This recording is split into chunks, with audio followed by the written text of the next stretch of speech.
Right, everyone, welcome back. We're going to be going over T2, type 2. So type range number 2, right? So this one is we take out liquidity, we break structure, right? We pull back, but fail to take out that low, known as a failure swing or a failed swing point, right? It failed to take out that low, so this will become liquidity. Then it comes into a POI. Then we take that short. Okay, this will be T2 type 2 range. Now, let's get into the logic because everything needs to have sense, some type of logical sense. Okay, so you have to think a little bit. Now, don't overthink, of course, but just think a little bit. All right, so if price makes a retracement and it fails to take out that low, all right, now for the people that don't know this information, now keep in mind, a lot of people don't know the information that you currently know. Right? So a lot of retail traders that don't know this a lot, right? So they don't know it's a failed swing point. Okay. So what's gonna happen? POI, stop loss being trailed down here, right? It turned into a huge liquidity pool. Support resistant traders, all of that. Okay. So this failed swing point gets taken. Now, in the view of the average retail trader, what is this? BOS long. See what I mean? So don't get caught up on that. That's a failed swing point. We're not going to short on this PY. Don't trust it. And again, it's going to give you a reaction. But why do you think it's going to give you a reaction? Exactly, to convince you. All right. Pretty much trying to get you to get in. And then this happens. Just build up more liquidity. It's just engineer liquidity. And then came to external. All right. You're still with me. Now, the question is, how do I know that it's creating a failed swing point? Now, this one's pretty simple. So when price pulls back and before it breaks this low, it creates a QM. If a QM is created before it breaks that major low, then we can consider this a failure swing point. Simple as that. Okay. Again, on any time frame because fractal. All right. Very simple stuff. Now, other questions that you may have is, well, does it create a QM on this time frame or that time frame?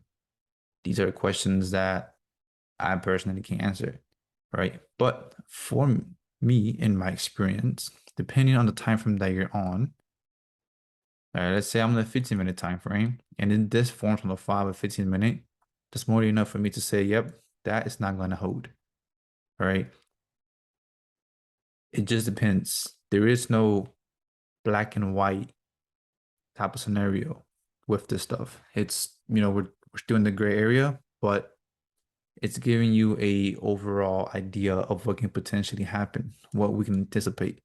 Now, yes, with time, you will get to the point where it just naturally, just you naturally understand it.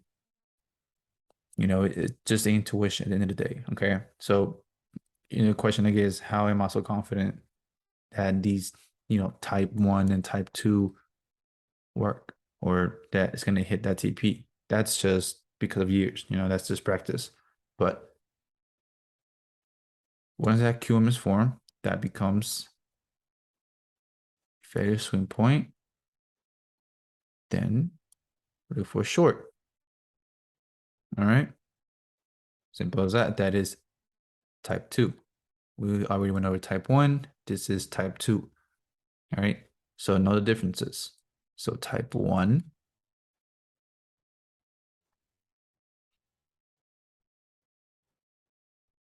retraces, break structure once again. That's the trap. Just call it SMT. That's what everybody calls it. That's the trap. Okay. Type 2 is takes out liquidity, break structure, retraces, fails. That's the trap. All right. I'm just call it SMT again here. then take profit, right?